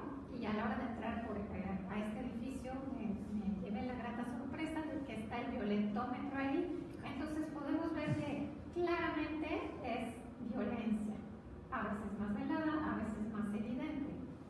Estos nombres y trastornos y síndromes se hicieron mucho porque, como siempre estamos hablando de violencia, hay, como se ve en el violentómetro, desde la ley del hielo hasta los homicidios, ¿no? Entonces, es un amplio rango en donde se puede ejercer la violencia. No podemos descontextualizar la etapa de desarrollo de los niños y las niñas, porque a pesar de que papá o mamá sean el peor de los seres humanos, son papá y son mamá de ese chiquito o esa chiquita, y siempre esa necesidad de apego, esa necesidad de los lazos, de que son papá y mamá principalmente quienes les dicen con palabras y sin palabras a los chicos lo que valen, lo que son, de dónde adquieren su identidad, a pesar de que sean los peores como parejas o los peores como padres incluso.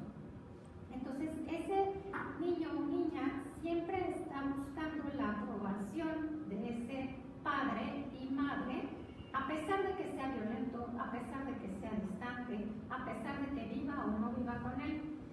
Estos apegos, por supuesto, se ven lastimados cuando ya no vive uno de ellos con el menor. ¿Por qué? Porque lo viven como abandono, no lo alcanzan a entender de una manera diferente ni integral, y entonces, ¿qué es lo que procuran? Naturalmente, conservar a que se quede. Y si el que se queda para que te conserve, tengo que decir que este es no se engañó, ¿no? Entonces, a la hora de entrevistar y a la hora de aplicar pruebas a los niños y niñas, ¿qué es lo que sí tenemos que hacer? Es una observación verdaderamente puntual del discurso del niño o la niña, no nada más el discurso verbal, sino su discurso en su actuar. Porque sí, quizás nos dice, nos engañó, nos dejó de querer, nos maltrató o nos maltrata, pero a la vez en su juego o en lo que estamos viendo es un hambre terrible de estar con ese otro, ¿no? Nuestra labor, en parte, es ser la voz de esos menores que no son tan fácilmente escuchados. Sí, existe legalmente la propuesta de que se les escuche, pero ante la manera en que para un adulto se contradice o no durante un juicio,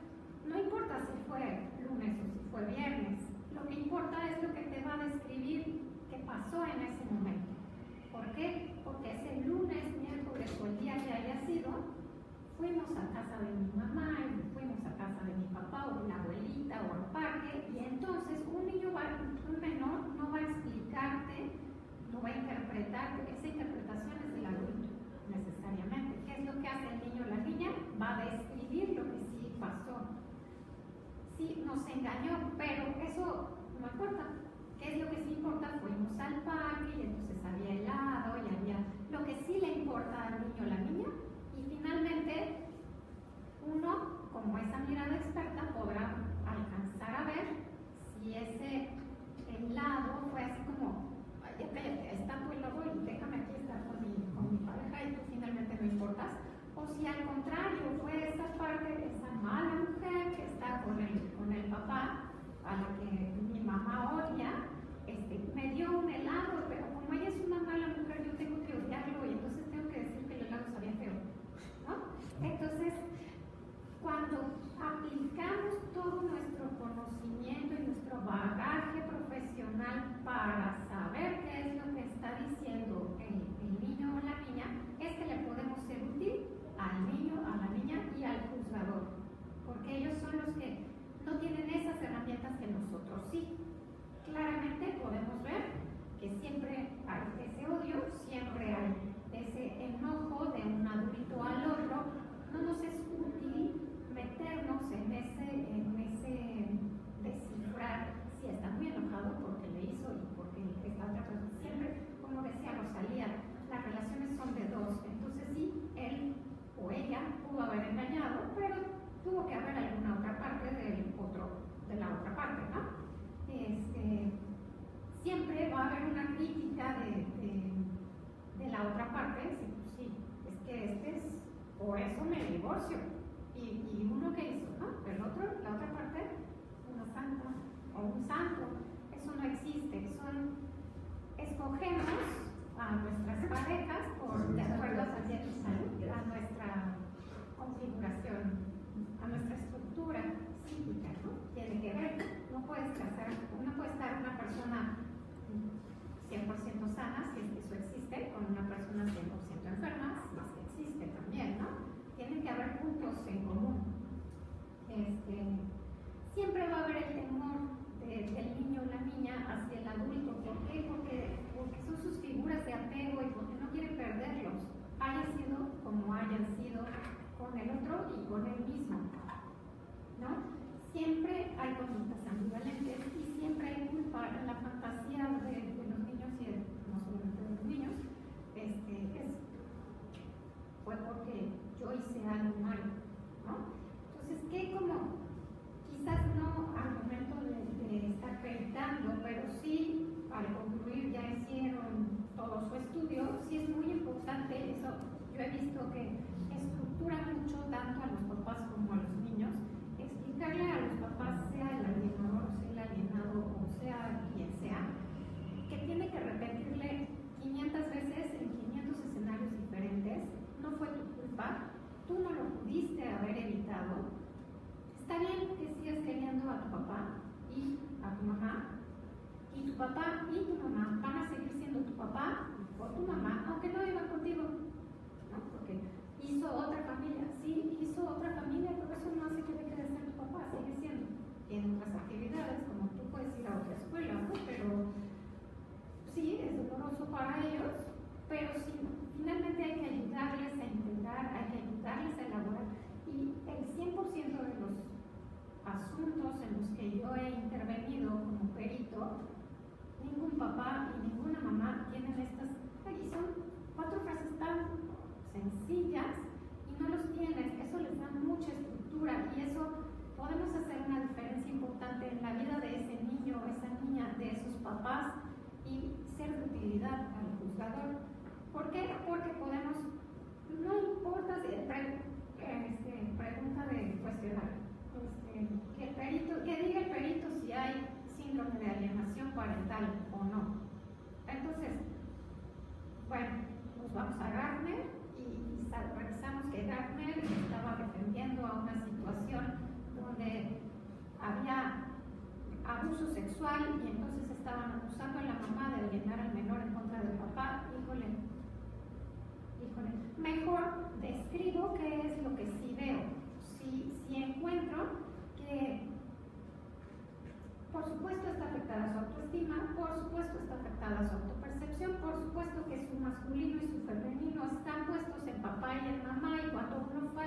el otro desvirtúa al que no está, por supuesto que se afectan sus propios femeninos y masculinos, y entonces yo soy un niño y mi papá resulta que los masculinos son nefastos y tienen que morir todos, y entonces yo como masculino tengo que morir. ¡Qué barbaridad! Pues, ¿en dónde me quedo?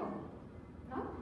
Esa claridad es la que debemos tener como psicólogos al estar escuchando y al estar escribiendo el dictamen que vamos a entregar a un no experto en nuestra área y que sí tiene que saber qué cosas concretas, cosas puntuales, como que el niño por desarrollo ama al papá aunque no viva con él. Le tiene miedo también porque también escucha y también ve, pero también le tiene miedo a la mamá que lo aliena. También le tiene miedo porque ya se fue y entonces se fue porque me alcanzo a imaginar que no se come la sopa. Entonces, si yo no me la como, me van a correr a mí también. ¿Qué me va a pasar? Entonces, eso es lo que nosotros debemos poder transmitir al juzgador para que tenga las herramientas necesarias para poder determinar lo que tenga que determinar. Si bien es cierto que no nos toca a nosotros juzgar, porque para eso es el juez, sí tenemos que hacerle llegar esas herramientas útiles, porque, bueno, como me da miedo decir que sí está llenado, que no está llenado, pues soy ambigua en mi respuesta, y entonces ¿eso de qué sirve? O sea, estamos dejando sin herramientas, sí, ahí está la prueba pericial, ya hice mi chamba, ya me la pagaron o no, y no estamos únicamente para nuestros servicios, sino estamos para el otro, como en una terapia. Qué bueno que me paguen, qué bueno que me guste lo que hago, pero principalmente voy a trabajar por el otro para ayudarle a que vea lo que no alcanza a ver por sí mismo, ¿no? De la misma manera que ayudamos al otro en una situación terapéutica a que se vea, podemos ayudar a un juzgador a que vea lo que no tiene oportunidad de ver, ¿no? Después es lo que decía Rosalía, siempre el hijo en estas situaciones queda como el trofeo. Y entonces, en esta situación de los conflictos de los papás y que se separan y demás, no alcanzan a percibir al menor. Están enfrascados en el pleito de tú contra mí, yo contra ti, y entonces me hiciste, ahora yo te hago, y la mejor manera de desquitarme contigo es a través de la criatura, y no lo alcanzan a ver. Esa es una característica muy singular, porque en el derecho pues, estamos buscando todo por el bienestar superior del menor, y en la realidad pues no lo alcanzan a ver los papás, y muchas veces los juzgadores no lo alcanzan a ver, y tratando de buscarlo se van como pues lo que mencionaba Perla, pues medida precautoria, que no vea al papá mientras investigamos si es abusador o si no es abusador, y entonces se mandan a hacer dictámenes, y entonces el psicólogo, el perito dice, ¿cómo voy a decir? Me toca la decisión de si es malo o no es, o qué le conviene o no le conviene, soy ambiguo, no digo nada, y pobre criatura. Quien en realidad en ese contexto está buscando el bienestar superior del mundo. Y esa creo que debe ser siempre nuestro punto principal. Somos en ese momento la voz de esos menores, niños y niñas, que no saben distinguir, no saben entender por qué se separaron los papás. Pues sí, era Carlito, papá. O sea, sí, no estaban más que el domingo un ratito, pero ese domingo nos llevaba a comer helado. Y era padrísimo. Y de verdad, ha sido por esa sopa de chícharos que no se comió. Entonces, ponen todo el temor en la sopa de chícharo cuando, pues no, tiene cosas que ver que no alcanza él a ver y no alcanza nadie a ver. Por eso creo que nuestro trabajo, además de describir qué es lo que sí hay, así como los niños pueden describirlo y saber que esa interpretación que nos engañó es malo, eso nunca va a ser un niño, ¿no? Como tampoco un niño va a poder inventar que, y lo dicen cuando hay situaciones de abuso sexual, por ejemplo, es que no viven como malo el tocamiento de alguno de los padres, porque es natural. Mi papá me quiere, me acaricia, mi mamá me quiere, me acaricia, y me hace lo mismo que a mi mami. Tú también la quieres, ¿no? Todos nos amamos. Y no lo van a decir, si lo describen, no lo interpretan, y solamente van a decirlo de esa forma. Pues sí, me toca la cola, y con esas palabras, ¿no? Porque me tocó el glúteo superior derecho. No, o sea, o ni siquiera saben en dónde fue aquí, y se señalan. Con esa naturalidad que describen, sin interpretar, nosotros podemos describir lo que estamos viendo a través de las pruebas, a través de la entrevista, a través de la revisión de las documentales y a través de la entrevista con los papás, con ambos. Yo recomiendo que sea con ambos, porque siempre da una mirada más integral. Y esto es lo que con lo que podemos aportar un poco al quehacer judicial desde nuestra posición de psicólogos. Yo sí tengo una duda. ¿Sí pueden ustedes determinar recientemente en un dictamen si fue abuso sexual o fue realmente manipulación? Las palabras cambian. Un niño describe esas interpretaciones de mi papá es malvador, no son del niño o de la niña, pero cuando el niño o la niña describe cómo fueron por mí, me dio la mano, atravesamos una calle y otra calle, y dimos vuelta y dimos vuelta y dimos vuelta, y no sé cómo mágicamente llegamos a, lo describen, y no lo describen, confunden esta parte de lo bueno y lo malo, porque es así, ¿no? O sea, mi papá me cuida, mi papá me ama, aunque sean padres violentos. Es mi figura quien debiera cuidarme, aunque no me cuide. Pero ese es, pues si no me cuida mi papá, no espero que me cuide nadie. Entonces, en ese deber ser, pues es en quien confío, o sea, si mi mamá me da de comer, me quedo sin comer. Yo no tengo la capacidad como chiquito de 3, 4, 5, 8 años de prepararme una sopa. Sí, pueden aleccionarme para que me haga un sándwich, para que a lo mejor sí una sopa ya a los 8 años, ¿no? A los 3, si no le da el cuidador de comer, no come. Entonces lo describen, me da de comer, no me da de comer, y que como me la paso a la sola, me gusta o no. A la hora de me gusta o no, a lo mejor están dudosos porque no puedes decir por qué, ¿no? Entonces están dudosos, pero lo describen.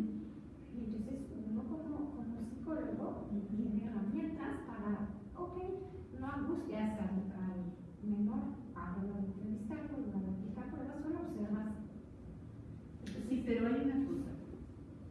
En relación a esta figura que vimos la clasificación leve, moderada y severa, vemos que la severa es tal grado la manipulación que si el niño reiteradamente se le dice tu papá te hizo esto, tu papá, en su psique puede manipular y creérselo, llegar al término tal que se lo puede creer. claro que lo puede creer, pero Eso, o sea, y ahí no lo sí. puede describir.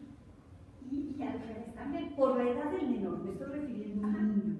Sí. Decir, pues sí, por eso digo que es tan, para mi opinión, ¿no? Es tan delicada esa línea que separa de esta figura del sapo, o bien del abuso sexual, que precisamente ese es el punto o la postura de las personas que solicitaron precisamente la derogación del artículo. ¿Qué tanto un niño, sin hacer clasificaciones de la edad de un niño, que su psique ha sido tan manipulado por uno de los progenitores que llega a creerse? Obviamente, al ser escuchado lo va a expresar, y ustedes como psicólogos, como auxiliares de la administración, pueden detectar de esa forma claramente esa manipulación. Y fue el caso de Mireia. Del caso Mireia, que precisamente, no sé si vieron, nos los mandó la juez, ¿no? Esa entrevista, la niña podría, o el niño, en ese caso fue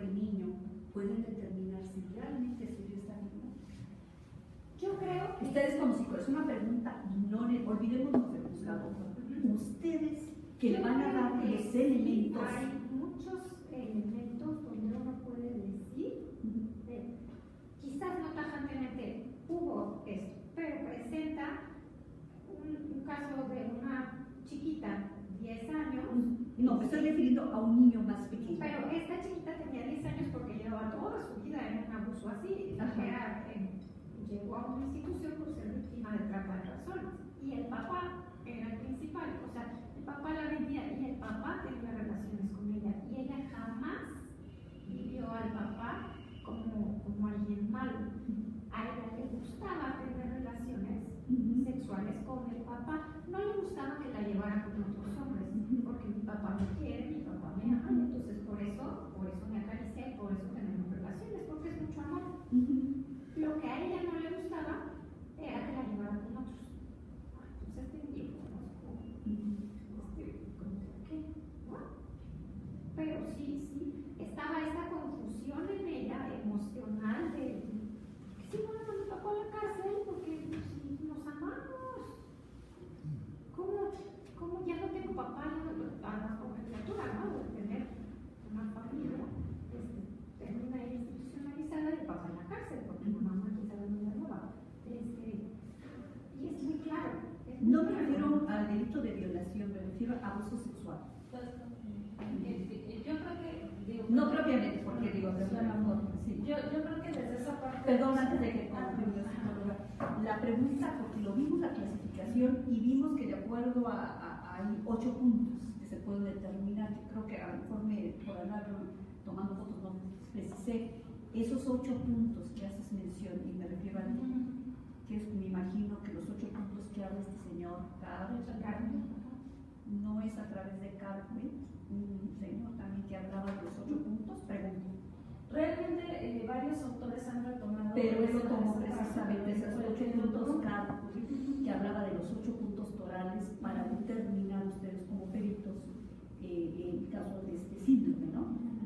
Te quería comentar una cosa que yo creo que hay un elemento que es bien importante de conocer, y es que como peritos nosotros sabemos que ese dictamen que nosotros estamos entregando se tiene que reproducir en las mismas condiciones por otros peritos que van a llegar a las mismas conclusiones, al menos en el trabajo que se hace de manera apropiada. Entonces, desde esa perspectiva, digo, y hablando un poco específicamente de lo que tú comentas, yo creo que sí se puede hacer una línea muy, a lo mejor puede ser muy delgada entre los síntomas, porque hay veces que a lo mejor, les decía yo, ¿no? El síndrome de alienación parental te produce neuresis, pero si un niño está siendo violentado sexualmente, probablemente vas a encontrar también de neuresis.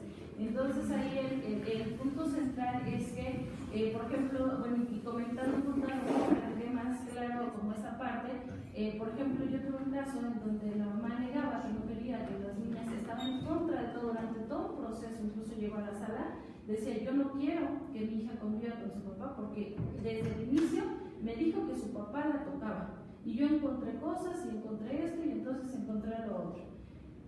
De manera personal, no solo como mamá, incluso también en las escuelas hemos visto que incluso hay niños que reproducen lo que escuchan de otros niños, que a lo mejor el niño dice, ¿sabes qué? El mejor amigo le está contando toda la violencia intrafamiliar que hay, y el niño atribuye condiciones de ese niño en las personales, y entonces al rato tiene un temor terrible a que el papá sea de la misma manera. En este caso, la niña alegaba o alegó abuso, incluso la mamá lo describió de manera tal cual y dijo cómo lo había comentado la niña. En el momento en el que yo hago valoración psicológica, no encuentro un solo elemento de abuso sexual. Y me dice, ¿qué hago? ¿Lo presento o no lo presento ante la sala para que ellos tomen la decisión? O incluso de manera penal quería presentar la denuncia para que realmente hubiera esta protección de que no sacaran a la niña del centro de convivencia para una convivencia de tránsito. Y me decía como mamá, no pidiéndome una opinión de que por favor, hazme el favor de explicar ahí que sí hay, para que no lo vayan. Me dijo, yo quiero que me digas lo que hay, porque yo sé que el día de mañana otro psicólogo, cuando esté va a ir a valorar a esa niña y tampoco va a encontrar nada. Y entonces a nivel de síntomas, pues no vamos a encontrar nada. ¿Y qué le dije yo? A lo mejor es probable. Yo no puedo negar el hecho de que a lo mejor la niña haya sido o no abusada, Yo tengo que decir fidedignamente qué es a nivel psicológico lo que yo estoy encontrando. Si tú a lo mejor dices, bueno, lo retoma ahí, yo bueno, pues tengo estos elementos, sí encuentro ansiedad, sí encuentro otro, pero no hay ningún elemento que a mí me reproduce como abuso sexual, y le tienes que decir la realidad. Sabes que a lo mejor lo puedo haber escuchado, porque a lo mejor es un elemento de esto, a lo mejor lo pudo haber visto, pero no encontramos ninguna condición en que yo pudiera decir, sabes que sí fue abuso sexual.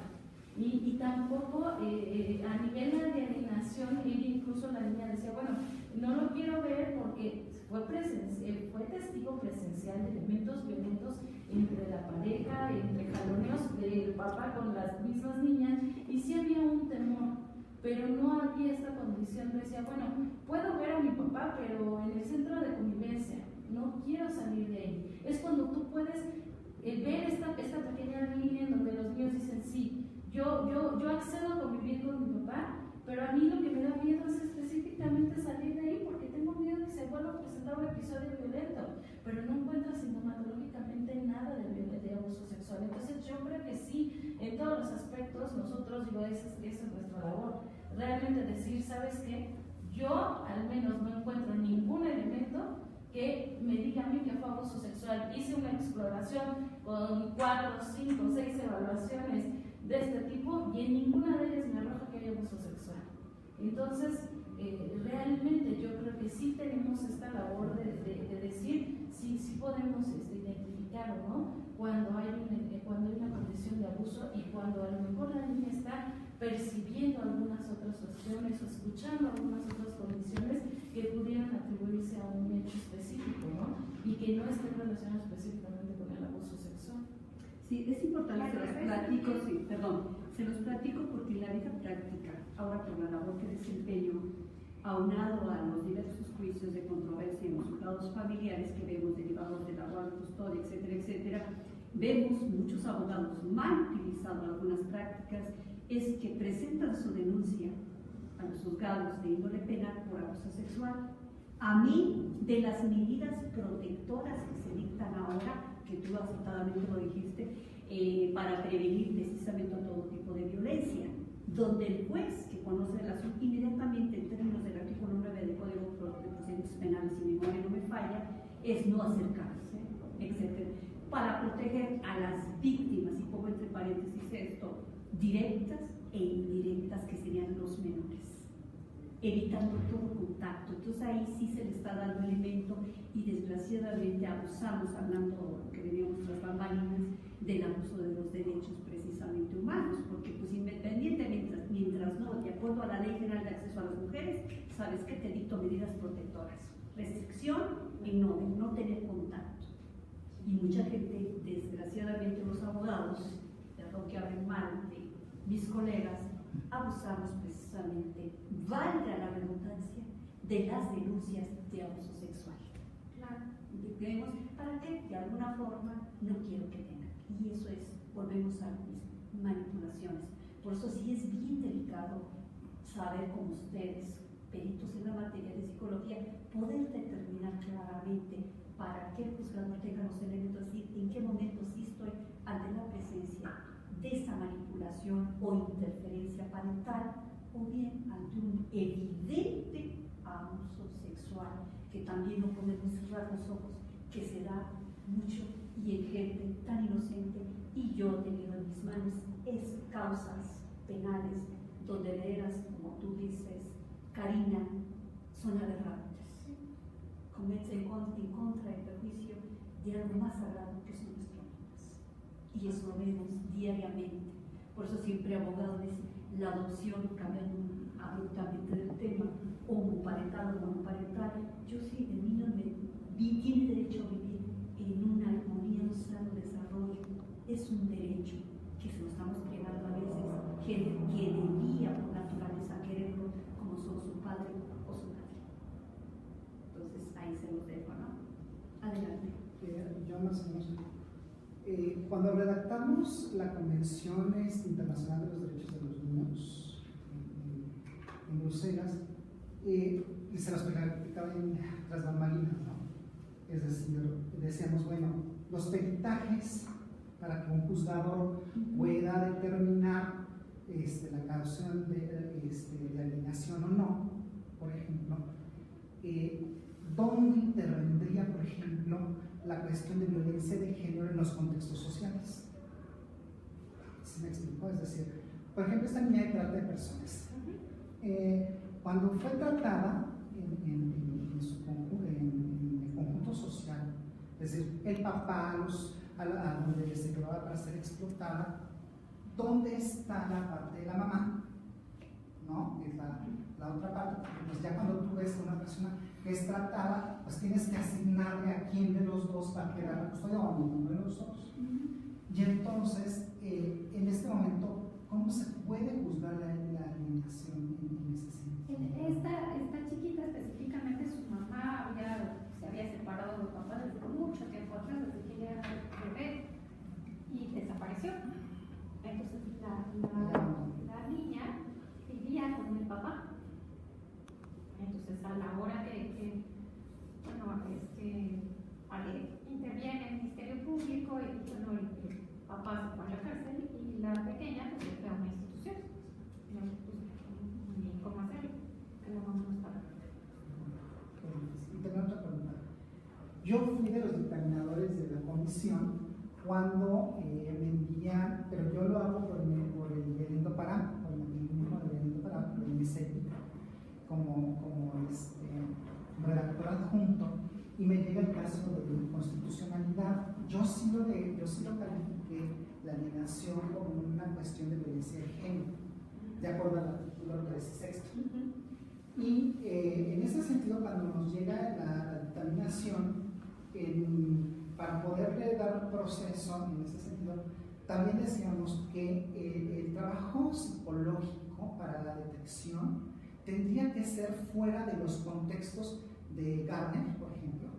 ¿Por qué? Porque viene recibiendo todo un estudio metodológico, científico de la Universidad de Cambridge, donde dice, oye, es que esta persona tiene violencia de género, es un autor que va a perpetrar, hacer perpetua la violencia de género. ¿Cómo puede ser una literatura a la cual se pueda basar para hacer una categorización y entonces luego dar una dictaminación? Entonces, ¿cuál sería un segundo camino de esa literatura, pero ya no de él, sino de nueva literatura? Yo sí encontré a Gardner por todos lados, citado como histórico, pero a la vez sin que le den mayor peso. Y la Corte,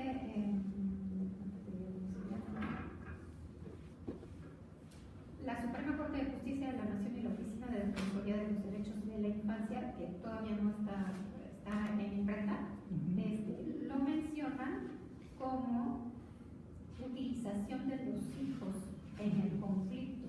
Y eso, bueno, cabe la violencia, cabe el SAP y caben muchas otras cosas, ¿no? Entonces, ¿por qué? Porque es como describirlo más que ponerle un nombre, que sea un síndrome, que sea un trastorno, que sea lo que quieras llamarlo, es describir, es la utilización de niños y niñas en un conflicto. Así lo menciona la Corte. Sí, claro. Hasta ahorita. Creo que se nos acabó el tiempo. Si era que quieran dar. Bueno, Yo quisiera hacer una pregunta para. Como perito oficial,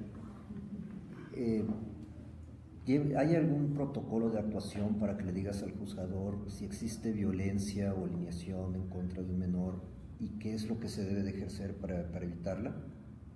Y evidentemente la continuidad en ese tratamiento. Bueno, te comento un poco desde esa parte. Hay protocolos de actuación específicamente, tenemos algunas condiciones, por ejemplo, de violencia intrafamiliar.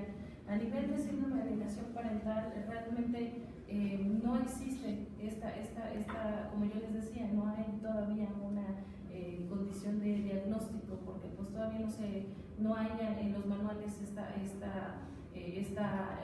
patología como ya descrita como diagnóstico, pero a lo mejor retomando un poquito lo que decía Karina, efectivamente nos vamos como a esta parte de violencia intrafamiliar. En el caso específico hay ya algunos autores dentro de la literatura que hay un poquito incluso en materia de psicología forense, que hablan de cómo prevenir y cómo es el tratamiento en el caso de los asuntos de síndrome de alienación parental, y que tiene que ver específicamente, porque digo, es una de las preguntas que te hacen más los jueces, incluso al momento en el que te dicen, ¿no? Dentro del cuestionamiento, dicen que cómo puedes tú hacer para que quiten esta condición de alienación parental.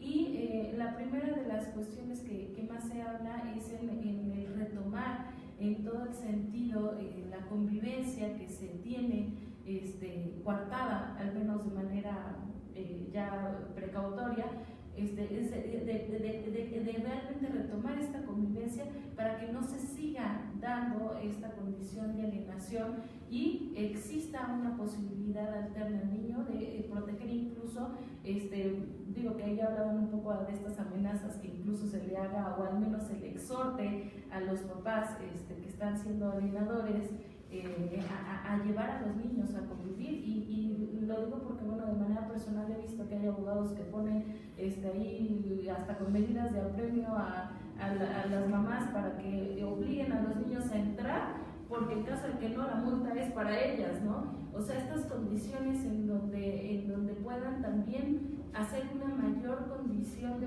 posibilidades para que el niño tenga el acceso a esta convivencia, pero sí de una manera supervisada. Y sobre todo cuando ya se tiene una desvinculación, porque digo, finalmente también por eso están los centros de convivencia, para apoyarles a ellos en realizar todo este proceso de revinculación con los menores. Entonces yo creo que el tratamiento sería por ahí, por el lado de hacer una reintegración de esta convivencia que fue coartada y de la posibilidad del apoyo psicológico de estos centros de convivencia en la revinculación con estos chiquitos que han sido como alienados. No sé si ¿dónde están las preguntas? Gracias. Yo nada más para terminar me permiten leer, ¿no? Independientemente de la denominación que le queramos dar, lo cierto es que el fenómeno existe en nuestra sociedad y que requiere un estudio indudablemente multidisciplinario para desalentar obviamente la práctica que lo vemos. La derogación, porque recordemos que se derogó este año, o la incorporación, el caso de Baja California Norte, que lo incorporó hace 2 meses, de un precepto legal por sí mismo, no resuelve la problemática existente, sino existe y debe existir un estudio real, llevado a cabo por gente como ustedes, por peritos, de bien a fondo, pues el caso que nos ocupa trae situaciones de hecho que requieren verdadera intervención, obviamente, de personas que resuelvan y más que nada también de los juzgadores. Mejorar alternativas para una debida regulación correspondiente que puede beneficiar, pero también perjudicar. Yo nada más los invito y los exhorto que tenemos que leer más esta figura que muchos detractores no les gustó la palabra, porque incluso ustedes acertadamente lo dijeron, no existen los parámetros médicos. Creo que la Organización Mundial de la Salud, como el caso, por ejemplo, que no se consideraba enfermedad el homosexualismo, etcétera, etcétera, creo que debemos ir más allá.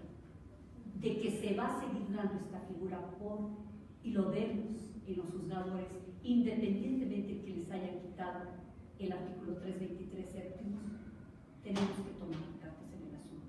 Pero ha llegado como gente como ustedes, como psicólogos preparados. Y gracias, de veras, Karina, fue muy poco, pero creo que fue muy enriquecedor. Yo aprendí mucho con ustedes. Gracias. De veras, muchísimo. Gracias por los que vinieron y gracias, Héctor. Muchas gracias, órdenes buenas. Aprecio mucho de veras poder decir lo que sentimos.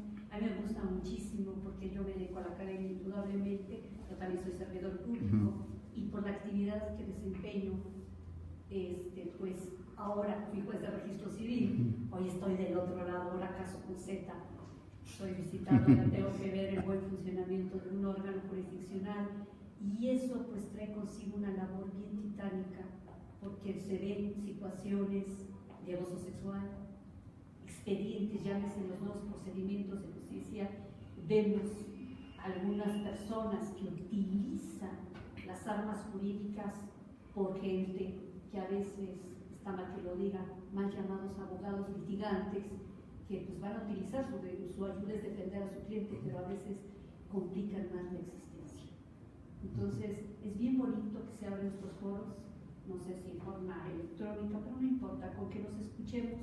Sí. Yo creo que a algunos vale la puerta, porque es un tema que se acuñó en 1985, estaba haciendo cuenta, pues ya no es tan jovencita esta terminología, pero en menos de 3 años se dio su creación en la Ciudad de México, le siguieron todos los estados, 2014, 2015, 2017, y con la mano en la cintura la quitamos. Olvídense precisamente del nombre. El nombre es lo de menos. No podemos cerrarnos. Eso es todo, y de veras agradezco a todos, en especial a esta escuela. Sí, muchísimas gracias. Muy bien, muchas gracias.